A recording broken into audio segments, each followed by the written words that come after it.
Hey, what's up, fellas? How you doing, man? Antonelli here.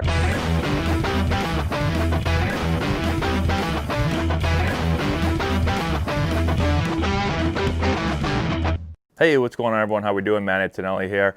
Today, answering your questions. Today's question is, how do I improve my bat speed? We talk a lot about this. This is, one of the main things as a hitter. Really, there's three things. It's bat speed, it's bat quickness, and then it's bat path. All right. So bat speed, just how fast can I get my barrel going through the hitting zone and into contact. Bat quickness is how quickly can I launch my swing and get my barrel to the hitting zone.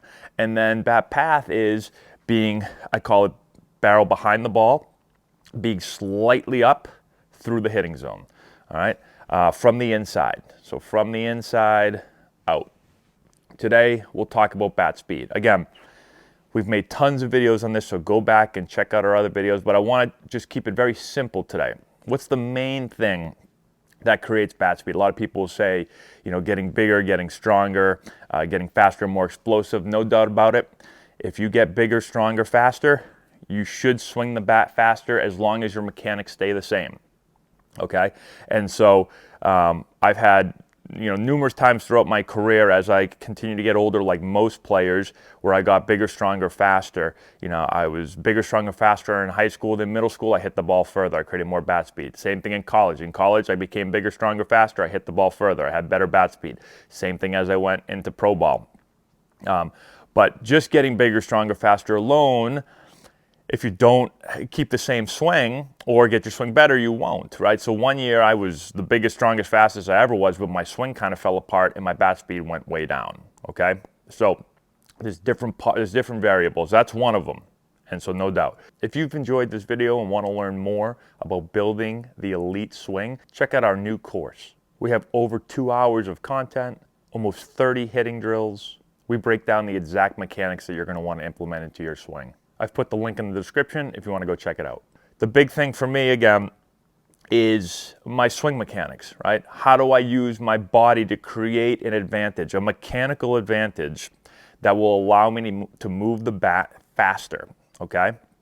And this really is a huge part of it, because if you don't do this, again, there's a reason why you can take a great athlete who's bigger, stronger, faster than you or me or anybody, and if they don't know how to use their body properly in the swing, they're not going to swing fast. We could take a really small, weak player that knows how to swing, and they could swing faster than this amazing athlete, okay? And that's the cool thing about baseball and about softball, is that you don't have to be big, strong, fast to move the bat well. It helps, but you don't have to be. Okay, so let's talk about real quick what has to happen. All right, I'm going to try to break it down as simply as possible. If you want more details, right, this could be a 2-3 hour talk, right? And so I'm not going to do that right now. But let me give you kind of the big idea here, and then you can go and check out other videos if you'd like. So I said we have to create a mechanical advantage so that I'm able to swing the bat faster. And what I want you to think about is essentially turning your body into a whip. So all of the energy is going to be transferred to the barrel of the bat, which is going to come last in the sequence, okay? So it all starts with the sequence of your body. Now, some people will call this separation. Some people call this stretch. Some people call this torque. You can call it all different things, but essentially what it is getting separation from your lower half, right? Everything basically below this waist, okay? So think about my back leg right here. Separation between this and then everything above that.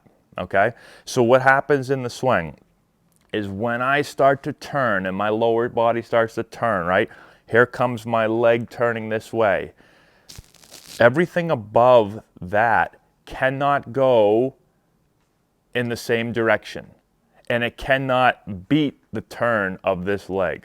Okay, so if my upper body, if my hands and arms, and if my bat want to try to beat the turn of my leg, I'm going to be out of sequence. and I'm going to try to hit with the smaller muscles of my body, right? I'm going to push the bat out here. I'm not going to whip the bat through, and my body does not become a whip. Think again about a whip.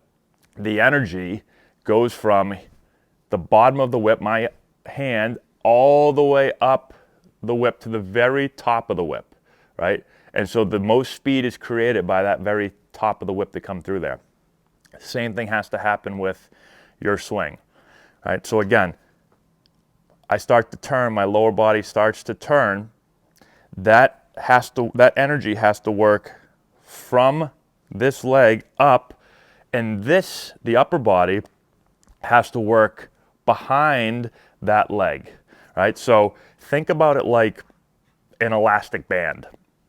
If I take an elastic band, okay, before I fire it, I have to take the elastic band and I have to pull the 2 points of the band away from each other, like this, right? So I push forward with this hand. I have the band around my thumb. I push forward with this hand. I pull back with the other hand, with the finger and thumb of my other hand. I'm stretching the elastic band. I'm taking those 2 points of the band. I'm moving them away from each other, okay? Same exact thing. Think about that. My leg is going like this. Everything above it is going the opposite direction, back. So leg pulls this way, everything else goes back. It's the same idea as that band. I'm stretching those 2 points away from each other.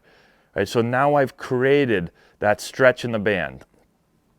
When I release, now this is going to whip into the zone. And it's not just about bat speed. We also get the proper path. We get quickness from the inside. So all good things will happen. But that is essentially how you're going to be able to create more bat speed. Through your body, through the sequence of your body. And getting that stretch, separation, torque, whatever you want to call it again, by this going like this, and my my upper body going back, and now the barrel gets whipped into the zone. Really, really important. Again, you'll see bigger, stronger, better athletes that aren't able to create as much bat speed, because not all of them, but the ones that aren't, usually they're going to try to, people say, oh, just swing easier, right? You're muscling up. Well, a lot of times a muscled up swing, or a swing that looks like you're trying to put a whole lot into it, is because the upper body gets ahead of the lower body. The swing is out of sequence. I'm trying to create everything up here, and I'm not letting my body work properly so that the barrel can whip through there. If you watch great hitters, a lot of times people watch great hitters and say, man, they don't even look like they're swinging fast. That looks so easy. It's because their body works in such the proper sequence that, just like a whip, doesn't look like you're working hard, but there's a whole lot of speed behind the tip of the whip, right? And so, same thing with your barrel. If you can get your body to work properly together, it won't look like you're trying hard, but the barrel whips through there, right? Again, when I was struggling with my swing in 2008, when I kind of forgot how to swing and my body stopped working properly, people kept saying, well, you're trying too hard. Then you go, swing easier, try less, don't try more. But then I just started to try easier, but I still would kind of just push my upper body and my hands out, my arms out to the ball, and then I would really not create any bat speed, right? So again, it wasn't until I learned about this that I was able to start to figure out how to get back in the proper sequence and how to create that separation or that torque or that stretch that help with bat speed. And that's where people say, oh, easy power, right? Players figured it out. All right, hopefully that helps you guys out. Let me know if you have any more questions in the comment section below. Subscribe to the channel, hit the notification bell, give it a thumbs up, all that good stuff, and we'll talk to you later.